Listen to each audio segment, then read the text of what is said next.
ఈ వైన్ షాప్లను కూడా రావడం జరిగింది. ఇప్పుడు తెలుసు నాకు, ఎందుకంటే నా పక్కన కూర్చొని నా ఇంట్లో వీడియో తీశారు కాబట్టి. అయితే నేను వాళ్ళతో మాట్లాడే సందర్భంలో మరి ఎవరు తీసిండో నాకు తెలియదు. నేను వాళ్ళు వస్తే నా ఇంట్లో వాళ్లకు ఛాయ్ ఇచ్చి మంచినీళ్ళు ఇచ్చి మర్యాద చేసి నా దగ్గర కూర్చొని పెట్టుకున్నా. ఏ ఎమ్మెల్యే కూడా కూర్చొని పెట్టుకోడు. నా దగ్గర కూర్చొని పెట్టుకుంటే నేను ఛాయ్ ఇస్తే నా ఛాయల్ని ఇసం పోసిరు, వాళ్ళని ఛాయ్ ఆగిపోయారు. ఇది తీన్మార్ మాలిగాడు చేసిన లెక్క. ఇది వారి మనసులు ఇవాళ ఒక మందుల సామెలంటోడు నికారసన ఉద్యమకారుణ్ణి ఇవాళ తుంగతుర్తి ప్రజలు నన్ను దీవించి ఈ విధంగా గెలిపించారు. నన్ను డ్యామేజ్ చేయడానికి, నా మీద బ్లాక్ మెయిల్ చేసి నాతో డబ్బు తీసుకోవడానికి టీఆర్ఎస్ తో కుమ్మక్కై నేను లిక్కర్ దందా చేసినా, లేక మూల దందా చేసినా, ఏం దందా చేస్తా? నేను నా దందంతా ప్రజలతోనే, నా జీవితం ప్రజలతోనే బతికినాను నేను. అందుకోసమని నాతో డబ్బు లేని నాడు జనము మొన్న ఎన్నికల్లో నాకు సందాలు ఇచ్చి గెలిపించుకున్న ప్రజలు. అటువంటి చిల్లర దందాలు నేను చేయను. కానీ చిల్లరేషాలు వేసి ఇవాళ ఎవడైతే నా మీద వీడియో తీసుండో వాడు పోయి ఇవాళ ఆ తీర్మానం మల్లయ్య స్టూడియోలో కూర్చున్నాను. మరి అతను చెప్పించినాడు అనుకోవాలా, ఎవరు చెప్పించాడు అనుకోవాలా నేను? అందుకోసం దీన్ని చట్టపరంగా ఇవాళ ఒక దళితుడు, ఒక మాదిగ వ్యక్తి రాష్ట్ర ప్రభుత్వంలో ఉండడం ఇష్టం లేదా? బీసీలు అంటారు, ఎస్సీలు అంటారు, ఎస్టీలు అంటారు, సామాజిక న్యాయం. ఎక్కడ పోయినా సామాజిక న్యాయం ఇదేనా? బ్లాక్ మెయిల్ రాజకీయాలా? సామాజిక న్యాయం ఇదేనా? ఇది కాదు కదా. సమాజం ఏమనుకోవాలి? దమ్ముంటే తుంగతుర్తి గడ్డ మీదకి రా, తుంగతుర్తి గడ్డ మీదకి వచ్చి ఇవాళ నేను చేసింది నాకు చెప్పాలి.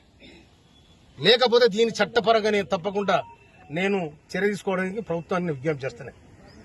నా ఇంట్లో తిని నా ఇంట్లో ఇష్టం కలిగిపోతే ఇంతకంటే ద్రోహం ఏముంటది?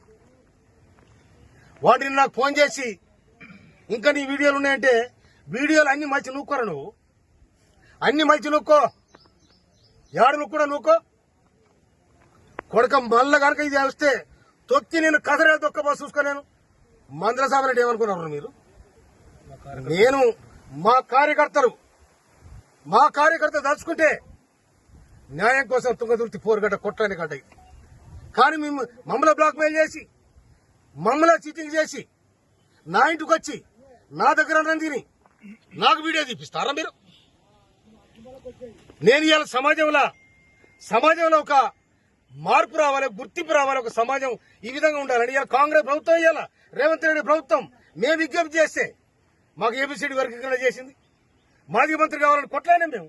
కొట్లాడి అధిష్టానం పోయి ఇవాళ మాదిగ మంత్రిని తీసుకొచ్చిన వాళ్ళ ప్రధాన పాత్ర వహించిన నేను. నా తమ్ముడు ఎమ్మెల్యేలు అందరిని అక్కడ చిన్నోళ్ళు, నేను చెప్తే వినరు వాళ్ళు. అరే తమ్ముడు, మనము చెదిరిపోతే ఆగమైతే వద్దురా, రాష్ట్ర ప్రభుత్వానికి మనం విజ్ఞప్తి చేస్తే మనకు మంత్రి పదవి వస్తే సామాజికంగా మాదిగలకు కూడా అవకాశం ఉంటుందని చెప్పి నా ప్రయత్నం చేసిన. ఈ ప్రయత్నం కూడా మీరు ఓర్వలేకపోతారు. మీరు ఓర్వలేకపోయినా ఓర్చున్నారు, అది నీ కర్మ.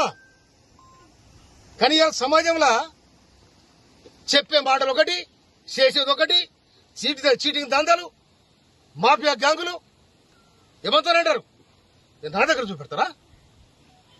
అందుకోసమనే ఇయ్యాలి నేను నా మీదనైతే ఎవరైతే అకారణంగా నా ఇంటికి వచ్చి నా ఇంట్లో అన్నం తిని నా అన్నంలో ఇష్టం కలిపోయిన ఎవడెత్తుడో మన మీద తప్పకుండా చర్య తీసుకోమని రాష్ట్ర ప్రభుత్వానికి, పోలీసు యంత్రాంగాన్ని కూడా చెప్తున్నా నేను. నిజంగానే నాకు ఎవరు డబ్బులు ఇచ్చే చెప్పాను, వాళ్ళు వస్తే తప్పకుండా అన్ని వ్యవహారాలు మాట్లాడతాం. ఒక మనిషి ఇంటికి వచ్చినప్పుడు ఉత్తు వచ్చి కూర్చున్నా కూడా ఏం జరుగుతుంది, తుంగతుర్తి ఏం జరుగుతుంది, రాష్ట్రం ఏం జరుగుతుందని మాట్లాడతాం. అంటే ఆ వీడియో వ్యవహారం అంటే ఉద్దేశపూర్వకంగానే జరిగిందంటారా లేదంటే? MFSN ఛానల్కు లైక్ చేయండి, షేర్ చేయండి, సబ్స్క్రైబ్ చేయండి.